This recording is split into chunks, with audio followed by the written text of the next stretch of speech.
So over the past week or so, we've been spending some time reflecting and looking at our performance on our last benchmark, which is the star, and we're starting to prepare ourselves for the work that we need to do moving forward in order to prepare ourselves for the real star.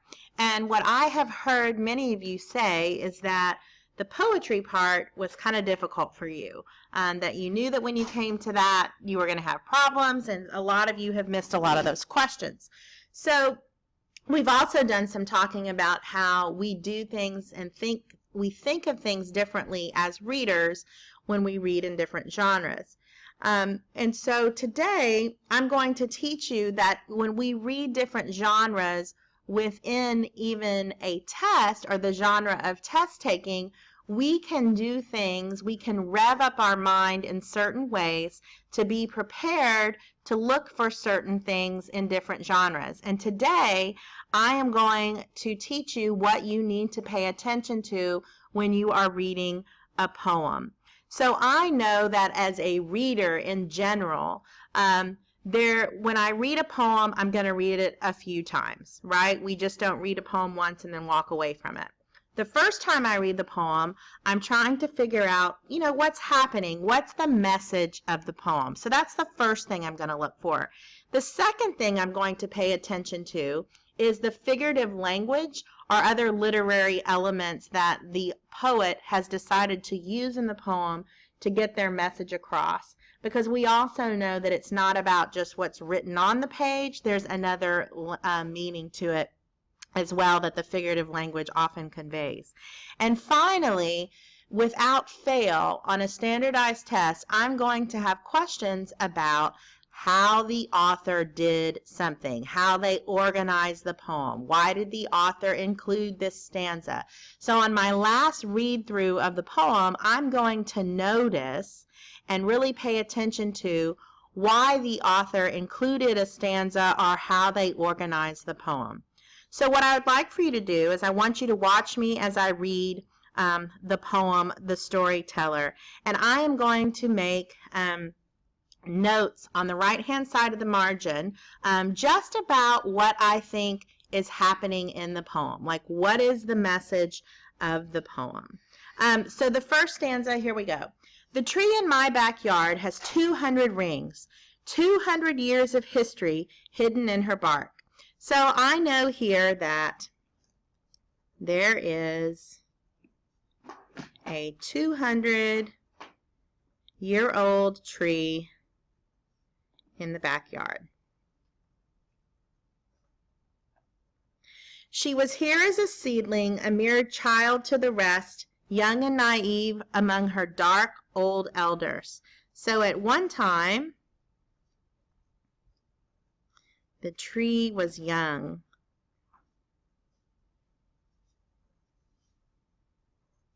And smaller than the rest. But now, there's that shift. But now she is a guardian, tall and welcoming, gathering and shielding the children in her arms. So now it seems that maybe the older trees have died out and she's the older one. So I'm just going to put she's the oldest maybe tree standing.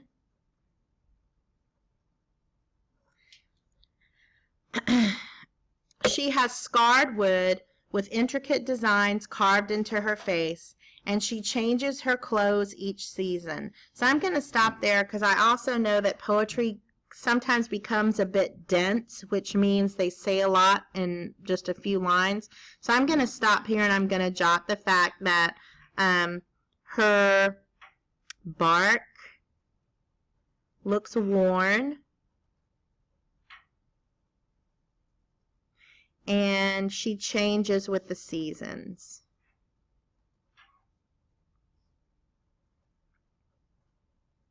So I'm going to stop here just because there's no reason for me to continue to go on to the next stanza and continue to do this, because you can see here that I'm not talking about anything else other than my first read through, other than making notes out to the side about what is happening in the poem. Like, what is literally happening. What's it saying?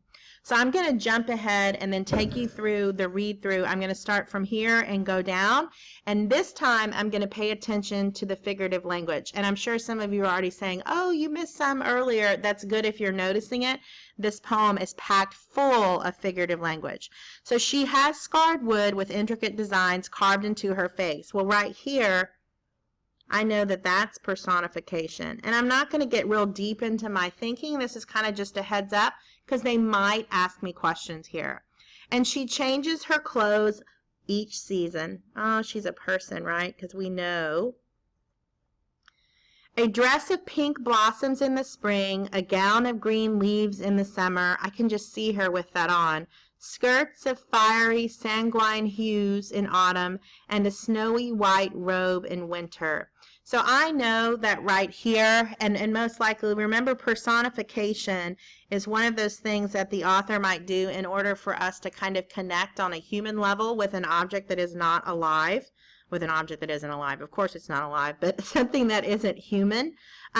So this allows us to connect because she has a face. She changes clothes just like we do. Her hands intertwined together, gnarled fingers twisted into shapes. And this makes me think right here, that is again personification. And that makes me think as well, when I see that kind of vision, I think of an old lady. Her face looks out to the world, a grandmother to us all. So now they're saying she's a grandmother. That's a metaphor. So I'm just going to make a little note to myself here. And however you do it is fine. You can write out the word metaphor. You can write out the word personification. But the main thing is that you're noticing it and you're starting to think about how that affects you as a reader.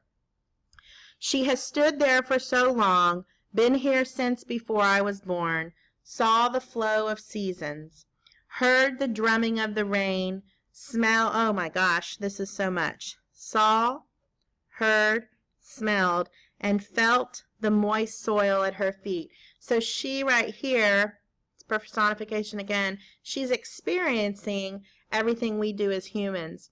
The tree in my backyard has 200 years of history. What stories she must tell. Okay. Now I'm going to read again for the third time, and this time I'm going to pay attention to the purpose of the stanzas or sections of this poem, or how it's organized. So this first part up here, and I'm going to kind of draw little brackets for myself. Again, it doesn't matter how you do it, it's just that the thinking is there as well. This right here is she's kind of introducing. The stanza 1 is she's introducing the tree, giving us an idea of age. At one time, the purpose here is comparing to others in the backyard.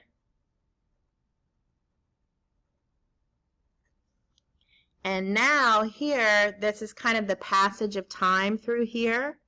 I'm noticing its organization there. We fast forwarded a whole bunch in time because now she is grown up and she's now the more mature tree. So right here, we're just kind of flashing back to the beginning of time for this tree from 200 years ago and now into the present.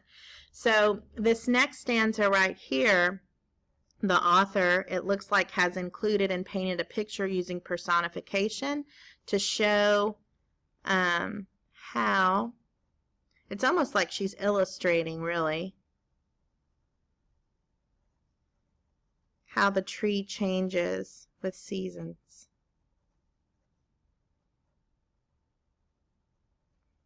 Her hands intertwined together, gnarled fingers twisted into shape. Her face looks out unto the world, a grandmother to us all. And I think this stanza right here, the author most likely, I'm thinking, included that because this whole gnarled fingers, this is really that the tree is starting to showing her age. And the grandmother, the fact that she's a grandmother kind of means that she's nurturing. She has been there, stood there for so long, been here since before I was born, saw the flow of seasons, heard the drumming of the rain, smelled the dew on summer dawns, and felt the moist soil at her feet. So I think that the purpose right here of this stanza is to maybe give examples of what the tree has experienced.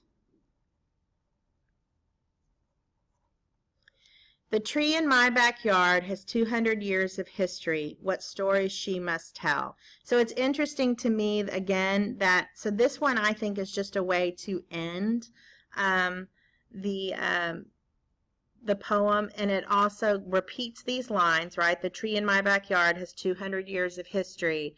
What stories she must tell. That line right there is kind of reflective of all of these things that she's done over her lifetime of the 200 years. So just remember today, when you're working in your passage, poetry in general, but specifically when you're working in poetry in the STAR test, the first read through, you want to go ahead and just make notes out to the side of what is happening, what is literally happening in the poem. Then go back through and pay attention to the figurative language, or the other literary devices or elements that the author has included. And then third, do another read through and kind of pay attention to the purpose of the stanza and why the author, ask yourself, why did the author include this? What is the purpose of the stanza? Good luck. No, it did not.